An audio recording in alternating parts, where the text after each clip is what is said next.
It's a beautiful day here at the St. Louis Zoo. That means thousands of people will be creating new memories. And speaking of memories, it's time to look back at some of the more memorable animals. It's not very often you get to live out your dreams when your work doesn't feel like work.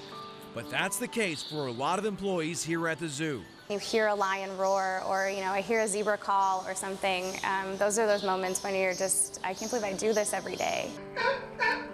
And the connection they have to the zoo is as deep as the bond they have with the animals. For many, St. Louis is their hometown. 1960s, my mother started bringing me here as a kid, and this is where my passion came from. I remember. The zoo's president, Dr. Jeffrey Bonner, believes that connection, that pride, What you doing? is one of the reasons the St. Louis Zoo has risen to the top. They grew up loving this zoo. They've always wanted to work in a zoo.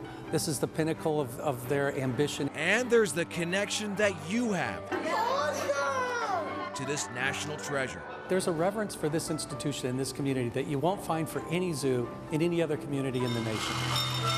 And maybe that's due to the generation of memories. This kingdom started in the early 1900s.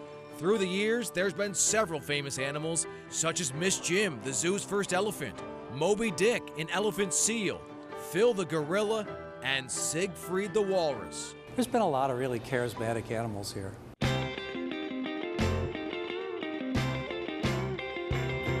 For years, it was a circus-like atmosphere. The entertaining shows were a staple. I think there was a different attitude in our culture and our society about the display of animals. Now it's more about showcasing animals in their natural habitats, taking you into their world. There's some things that are done here that aren't done anywhere else. Wow. So if you want to see sea lions and seals underwater, Oh, look at that one! you have to go through our tunnel. If you want to be in the environment with penguins, it's cold and it's wet and it's stinky and it's loud.